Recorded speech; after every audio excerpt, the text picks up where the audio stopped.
Assalamualaikum warahmatullahi wabarakatuh. Selamat malam Pak Idriwal.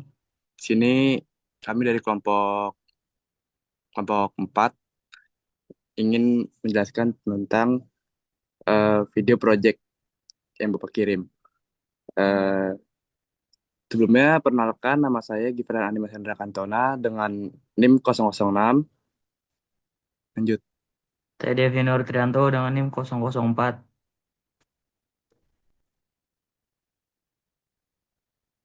Woi, tut, Gus. Saya Eko Putra Rakasuta dengan NIM 005.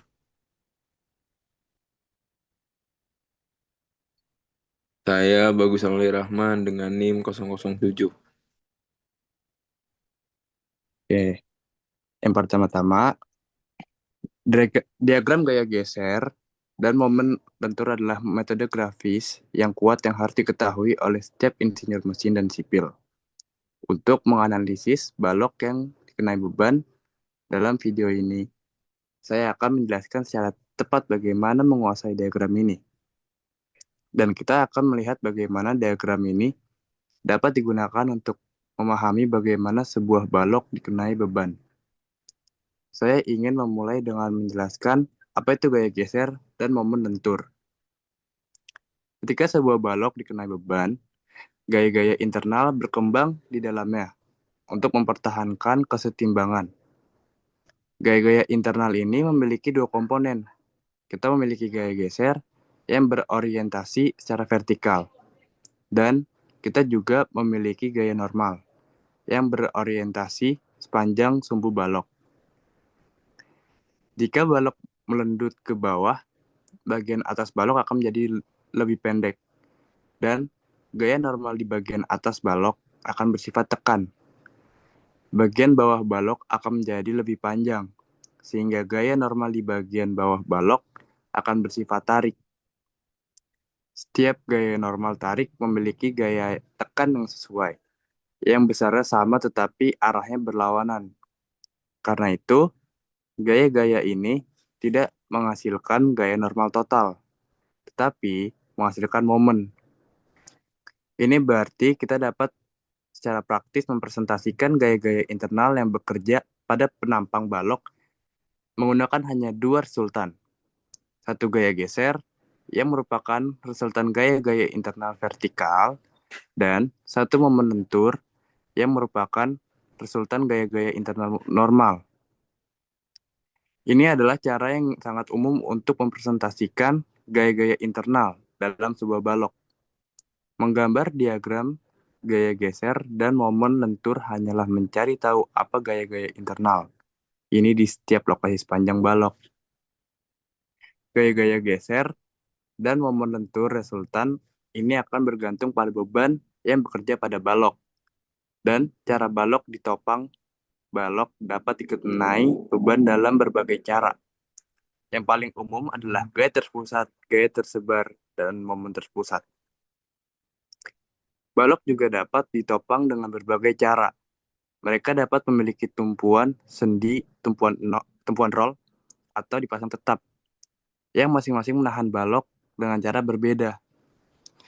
Tumpuan sendi mencegah perpindahan vertikal dan horizontal, tetapi mengizinkan rotasi.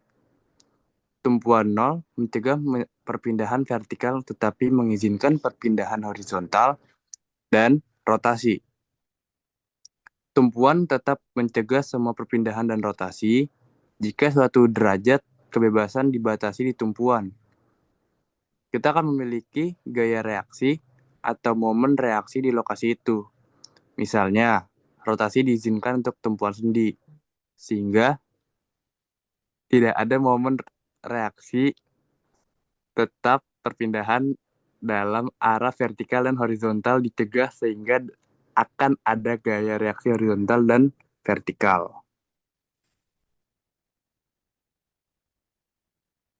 Oke, selanjutnya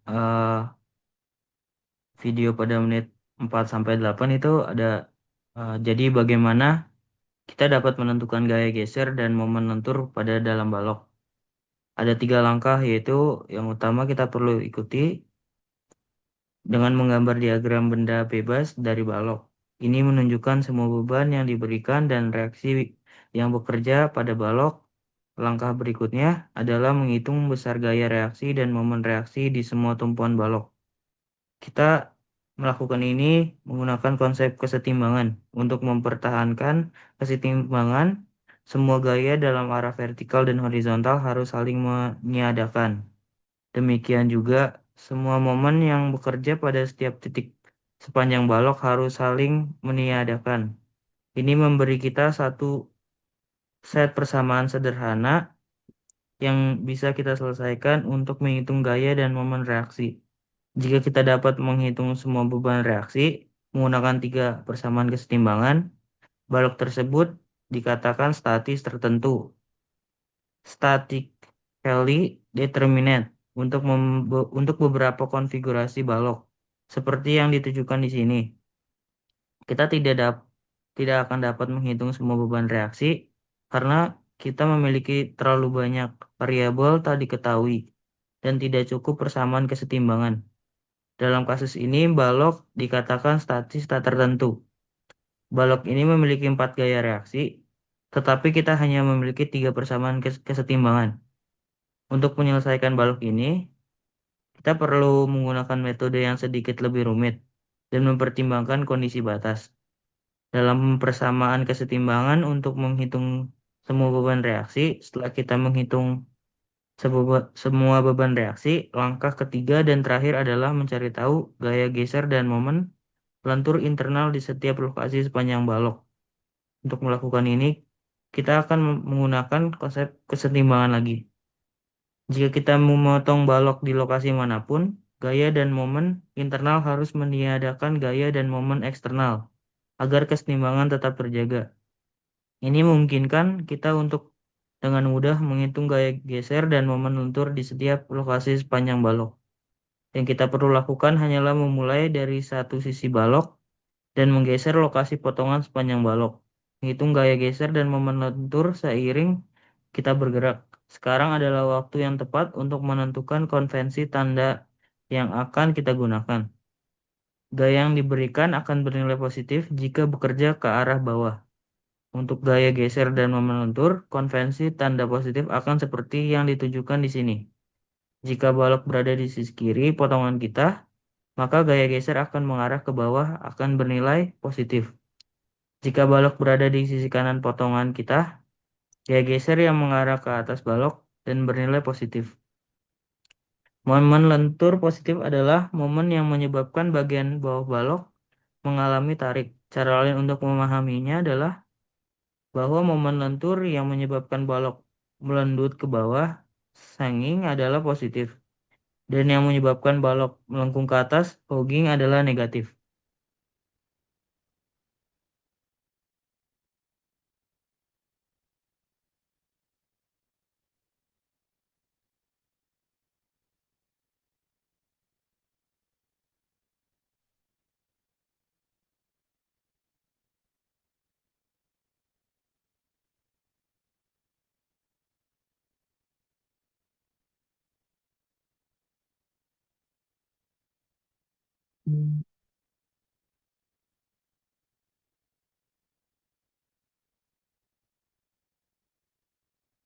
Selanjutnya, eh, mari kita lihat contoh balok dengan tumpuan sendi dan roll. Dibebani oleh 2 gaya terpusat. Pertama, kita gambar diagram gaya bebas. Kemudian, kita bisa menggunakan persamaan kesetimbangan untuk menentukan gaya reaksi tak dikenal di titik A dan di titik B. Jumlah gaya dalam arah vertikal sama dengan 0.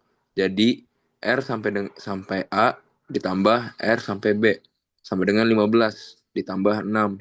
Karena H sampai dengan A adalah satu-satunya gaya horizontal, maka nilainya harus 0. Kita juga tahu bahwa jumlah momen pada titik manapun sepanjang balok harus sama dengan 0. Mari kita pertimbangkan momen di titik B ini.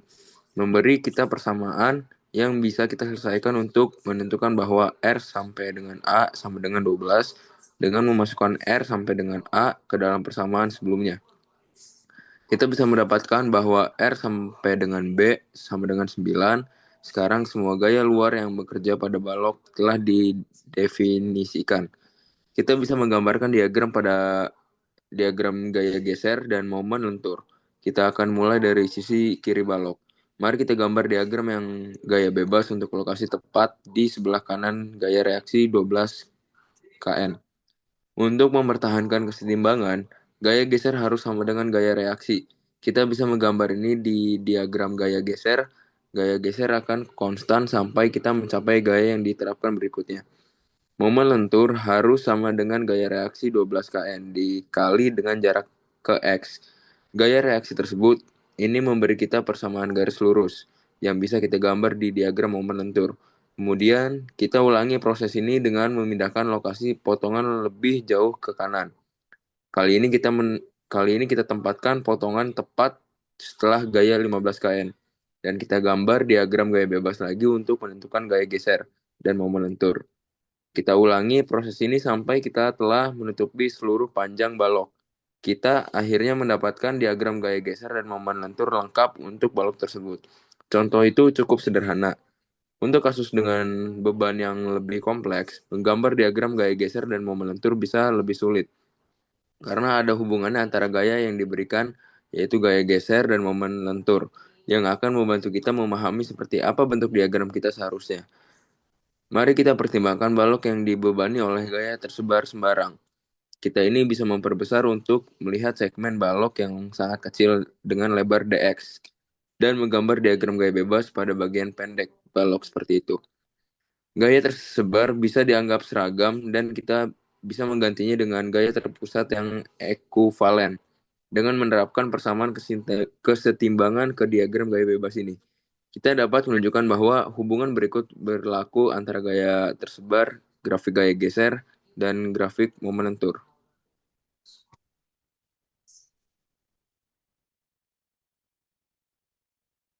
Oke. Berikutnya akan saya lanjut. Kuantitas dV per dx adalah kemiringan kurva gaya geser dan pada titik tertentu sepanjang balok. Nilainya sama dengan negatif gaya besar. Demikian pula d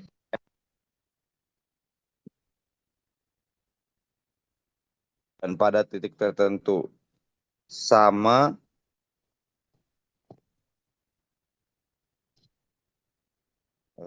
Oke, mohon maaf ada gangguan.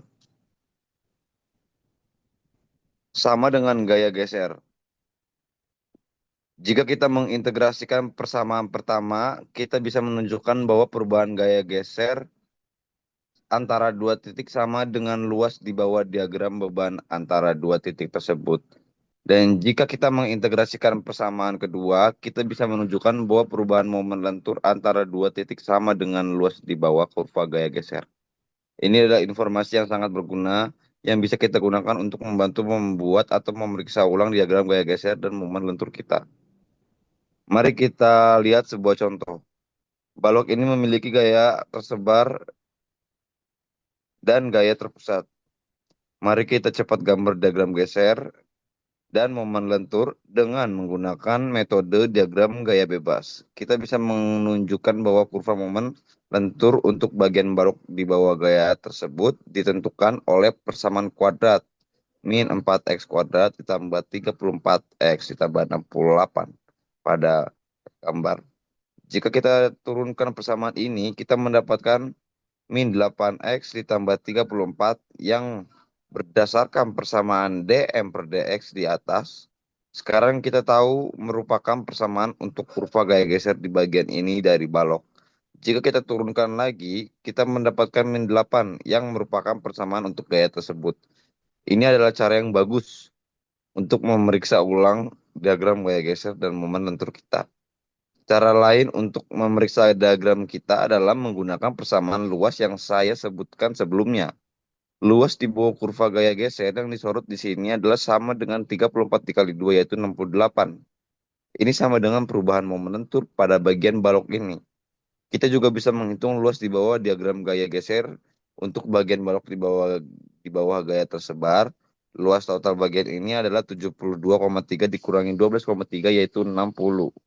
Ini sama dengan perubahan momen lentur sebesar 60 kNm pada bagian balok ini, di mana gaya terpusat diberikan terjadi lonjakan tiba-tiba pada diagram gaya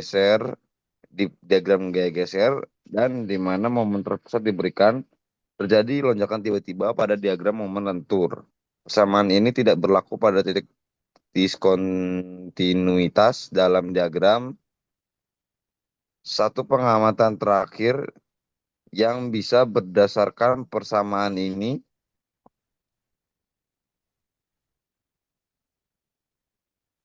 tolong di ke bawah atasin lagi, Daib. Satu pengamatan terakhir yang bisa kita buat berdasarkan persamaan ini adalah bahwa ketika gaya geser dengan 0, kurva momen lentur akan berada pada minimum atau maksimum lokal.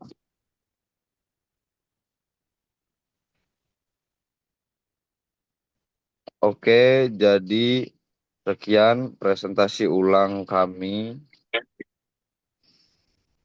Presentasi ulang dari kelompok kami. Mohon maaf bila ada kurang. Terima kasih sudah menonton. Wassalamualaikum warahmatullahi wabarakatuh.